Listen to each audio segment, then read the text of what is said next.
ملازم آدمی کو اگر کوئی تحفہ دیتا ہے وہ رشوت ہے، کوئی تحفہ نہیں۔ جب ملازم نہیں تھا کبھی کسی نے دیا تھا؟ جب اس وقت نہیں دیا تو مانا ہے کہ اب وہ رشوت کے طور پہ دے رہا ہے۔ فقہا نے تو اتنی بات، چونکہ اس کی وجہ یہ ہے نا کہ رشوت لعنت ہے، سود جو ہے وہ اللہ سے جنگ کے برابر ہے۔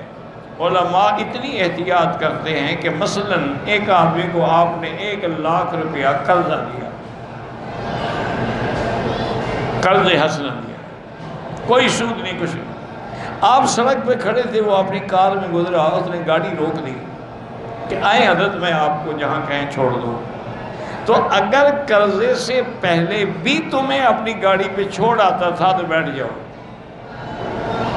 اور اگر قرضے سے پہلے نہیں چھوڑ آتا تھا تو اب بھی نہ بیٹھو، ہو سکتا ہے قرضے کی لالچ میں دے رہا ہو اور کہیں یہ سود نہ بن جائے۔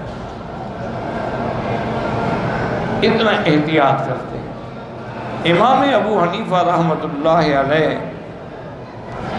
جن کو اللہ نے اپنے دین نے حنیف کی خدمت کے لیے چن لیا، اور آپ کی کنیت بھی ابو حنیفہ ہو گئی کہ ملت ابراہیم حنیفہ، اللہ کا نبی کا دین حنیفہ، اور آپ بھی ابو حنیفہ، یہ وصفی آپ کی کنیت ہے۔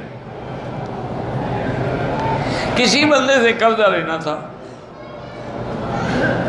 اتفاق سے آپ اسی راستے سے گزرے تو اس کا گھر راستے میں تھا، تو خیال آ گیا کبھی میں اس سے قرضہ مانگ لوں، تو وہاں گئے، گرمی تھی، بڑی زبردست دھوپ پڑ رہی تھی، اس کے گھر کے آگے بڑا شیڈ بنا ہوا تھا، کنڈی کھٹکھٹائی اور فوراً دھوپ میں آگے کھڑے ہو۔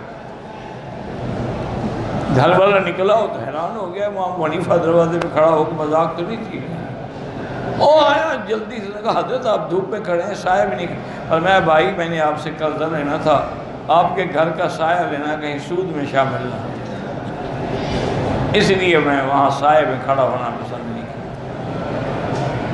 آج کل کون پرواہ، آج کل تو عمرہ کرنے نہیں آتے، البیک کھانے آتے ہیں، یہ بھی پتہ نہیں حلال ہے یا حرام ہے، یہ البیک کے جبر سے آتے ہیں، تم بھیجتے ہو، کہاں سے آتے ہیں؟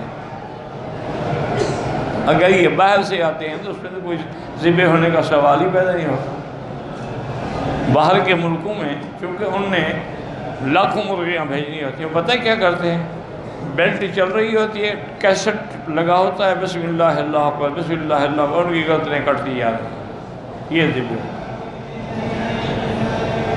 کھاؤ جناب، مزے کرو، بے فکر رہو، تم نے کون سا عمرہ کرنا ہے، تم نے البیک ہی کھانا ہے۔